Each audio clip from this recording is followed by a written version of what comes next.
그레이스교에서 진행하는 기독교 고전 매일 읽기 프로젝트 앤드류 머레이의 예수님처럼 제11 하늘의 사명.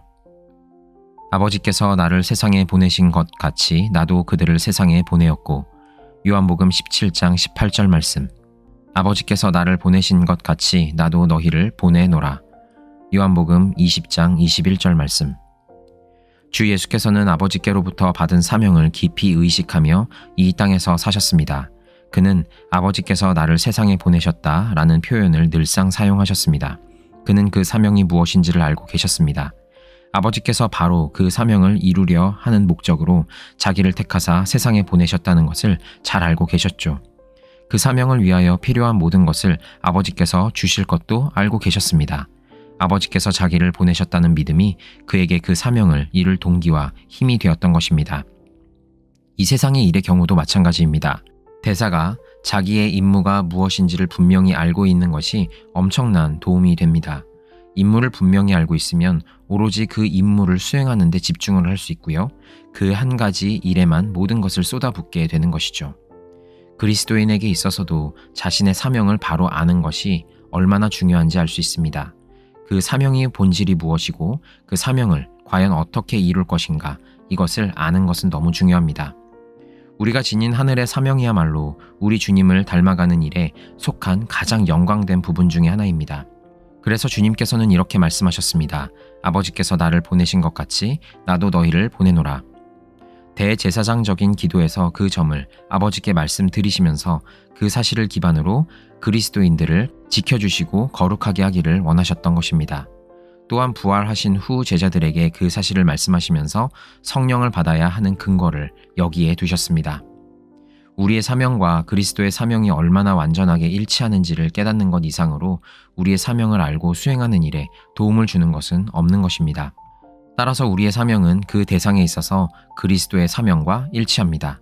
아버지께서 그의 아들을 보내신 이유가 무엇이었을까요? 바로 죄인들을 구원하심으로써 그의 사랑과 그의 뜻을 알게 하시기 위함이었습니다. 그리스도께서는 말씀과 교훈을 통해서만이 아니라 자기의 성품과 기질과 행실을 통해서 아버지의 거룩하신 사랑을 드러내셔야 했습니다. 그래서 자신을 통하여서 눈에 보이지 않는 하나님의 사랑을 드러내게 하려고 하셨던 것이죠. 그런데 이제는 이 주님께서도 하늘로 승천하심으로 인하여서 우리 눈에 보이지 않게 되셨습니다. 대신에 그 사명을 제자들에게 전수해 주셨죠.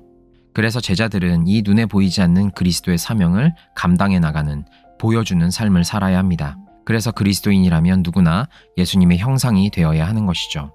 그리스도께서 죄인들을 향하여 가지셨던 것과 똑같은 사랑을, 그리고 그들의 구원을 위한 똑같은 열정을 가지고 자기의 인격과 품행으로 살면서 드러내 보여야 하는 것입니다. 우리의 사명은 그 기원에 있어서도 그리스도의 사명과 일치합니다.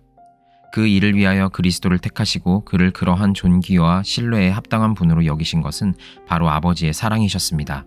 우리 또한 그 아버지의 사랑을 받은 사람들이죠. 그 사명을 받은 사람들은 누구나 다 압니다. 우리가 하나님을 택한 것이 아니라 하나님께서 우리를 택하셨다는 것을 말입니다. 요한복음 15장 16절에서는 이렇게 말씀하십니다. 너희가 나를 택한 것이 아니요 내가 너희를 택하여 세웠나니 이는 너희로 가서 과실을 맺게 하고 또 과실이 항상 있게 하려 함이로다. 사랑하는 여러분, 그래서 우리가 누구며 어느 곳에 있든지 바로 주님께서는 여러분과 여러분의 처지를 아시고 여러분을 택하셔서 우리가 있는 그 곳에서 예수님의 대리자가 되게 하셨습니다. 그래서 우리들로 하여금 눈에 보이지 않는 그리스도의 영광과 형상을 드러내 보이도록 하셨습니다. 따라서 우리의 사명은 감당하게 해주는 면에서도 그리스도의 사명과 일치합니다. 요한복음 8장 29절에서는 이렇게 말씀하십니다. 나를 보내신 이가 나와 함께 하시도다. 내가 항상 그의 기뻐하시는 일을 행함으로 나를 혼자 두지 아니하셨느니라. 아버지께서 아들을 보내시면서 언제나 그와 함께 계시고 그의 힘과 위로가 되셨다는 이 말씀이 우리에게도 힘이 됩니다. 따라서 우리가 그리스도의 사명을 감당할 때에도 마찬가지입니다. 마태복음 28장 19절에서 20절 지상명령에서 말씀하셨던 것처럼 그러므로 너희는 가서 모든 족속으로 제자를 삼아 가르쳐 지키게 하라는 명령에 다음과 같은 약속이 함께 있는 것입니다. 볼지어다 내가 세상 끝날까지 너희와 항상 함께 있으리라. 따라서 우리가 세상을 살아가면서 그리스도인이라면 감당하지 못하겠다는 것을 이유로 우리가 움츠러들어서는 안 되는 것입니다. 저자는 말합니다. 아버지께서 아들에게 성령을 주셔서 그의 사명을 감당하게 하신 것처럼 주 예수께서도 필요한 모든 것을 그의 백성들에게 주실 것입니다. 라고 말입니다. 따라서 우리 또한 그리스도의 마음으로 예수님처럼 살아가려고 하는 그 모든 이들에게 하나님께서는 약속하십니다.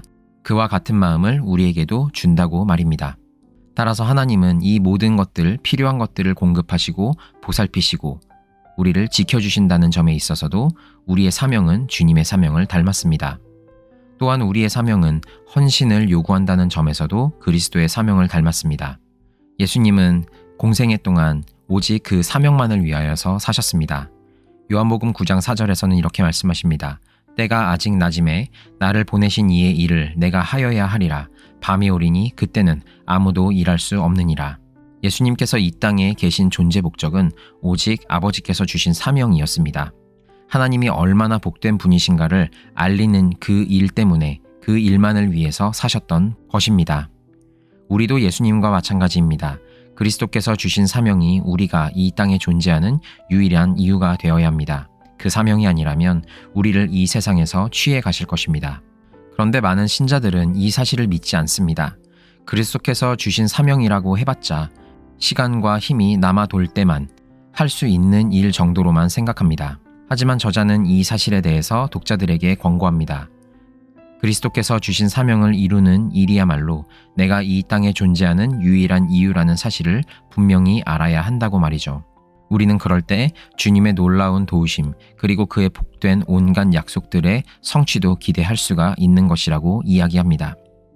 예수님의 경우와 꼭 마찬가지로 우리의 하늘의 사명은 오직 전폭적인 헌신을 요구하는 것입니다. 과연 나는 그렇게 헌신할 준비가 되어 있는가? 그것이 되어 있다면 다음과 같은 예수님의 말씀에 담긴 그 거룩한 영광이 내게 밝혀져서 내가 그 영광을 몸소 체험할 수 있도록 만들어주는 열쇠가 되기를 바라는 마음으로 이 말씀을 묵상해야 합니다.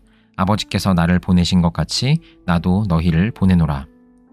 그러므로 여러분, 이 하늘의 사명은 과연 우리 자신을 전적으로 드리고 유일한 생의 목적으로 삼을 만한 충분한 가치가 있는 것입니다.